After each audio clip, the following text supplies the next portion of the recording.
The National Guard of Ukraine has struck a Russian Tor-M2 surface-to-air missile system using drones, setting the expensive military equipment on fire.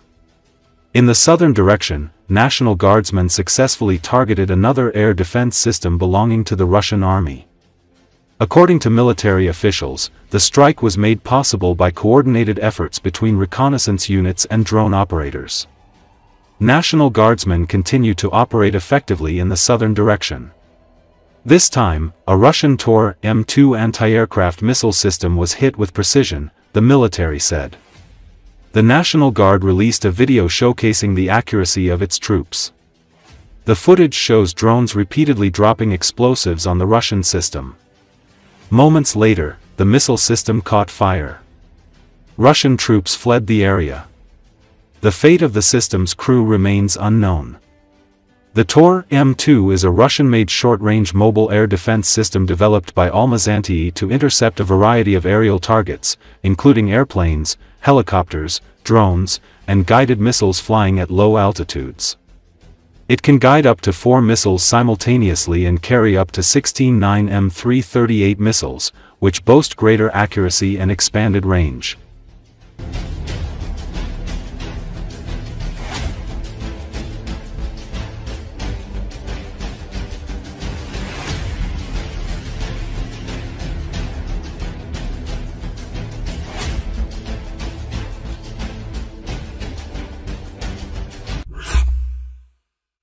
Pushing Russians out of Liptsy, Kharkiv Oblast, towards the border will not solve the problem of shelling of Kharkiv, because the Russian army will still reach the city. In order to secure Kharkiv, it is necessary to enter the territory of the Russian Federation and move towards Belgorod, noted retired colonel of the Armed Forces of Ukraine, Roman Svitan.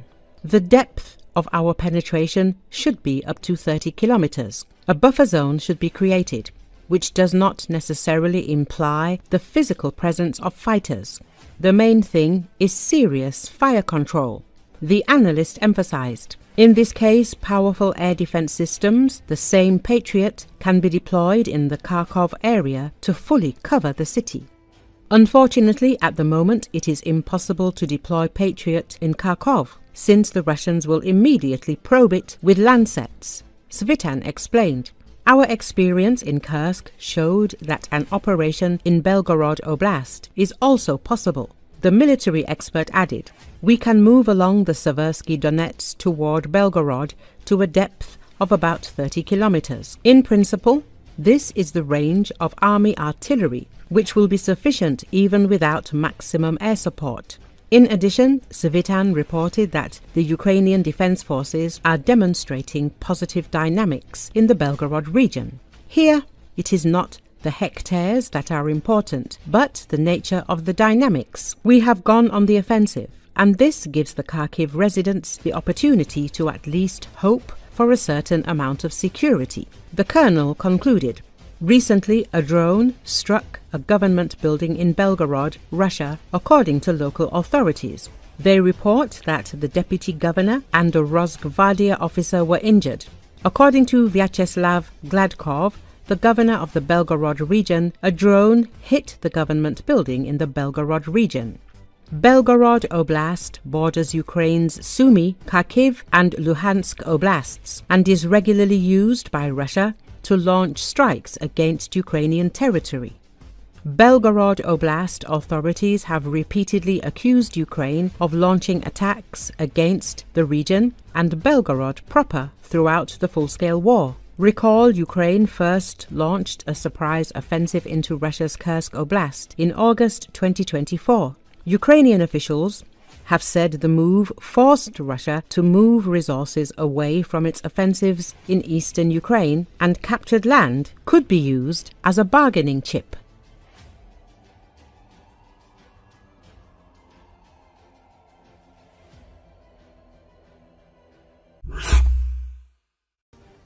As reported, Ukrainians launched another surprising incursion through the border.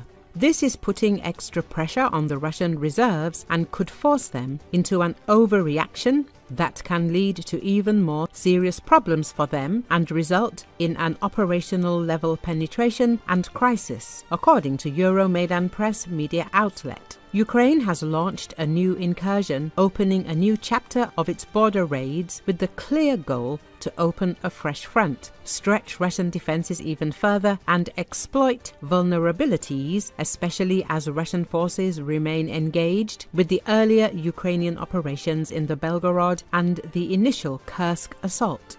The Ukrainian plan incorporates creating multiple simultaneous threats along the border and strategically prevents the Russians from focusing on their Donbas summer campaign by baiting them into costly defensive operations in Kursk. In tandem, Ukrainian forces shelled Chotkino and engaged in a battle near the railway station, while Ukrainian aviation destroyed a bridge near the village of Zvano to isolate the Russian defenders. These actions disrupted Russian mobility and communications, laying the groundwork for the main effort. Euromaidan Press says towards Chotkino, Ukrainians launched a sophisticated maneuver aiming to isolate Russian forward positions which were already vulnerable due to their exposure on 3 sides. A pontoon crossing was set up and engineering units breached Russian fortifications successfully. This initial push appeared to be a reconnaissance in force, exposing Russian firing positions for targeting by Ukrainian FPV drones, which now dominate the area, attacking Russian logistics. The Ukrainian decision to evacuate border settlements signals plans for more intense fighting, likely involving more substantial forces, and suggests that Ukraine is preparing to hold and expand its gains in the area. Euromaidan Press reports.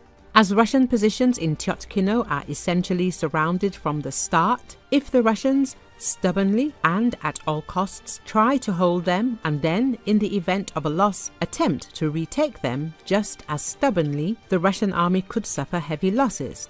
Russian analysts suggest that this may not be the Ukrainians' main offensive, but rather a diversion aimed at drawing off Russian operational reserves and conducting their main strike in a completely different direction. As Ukrainian forces that withdrew earlier from the first Kursk incursion were not destroyed, but are still combat effective, they can now be reinserted into action, giving Ukraine the initiative. This would extend even more pressure over the Russian command to throw its forces in a counterattack, which would be doomed to end in disaster with huge losses due to the terrain and Ukrainian drone dominance. According to Euromaidan Press, overall, the newest incursion into Kursk is not an isolated action, but a deliberate continuation of Ukraine's border pressure campaign. Combined with the earlier Belgorod operation, it represents a clear attempt to overstretch Russian military capacity, disrupt reinforcements to eastern Ukraine, and deny the Russian command any breathing room.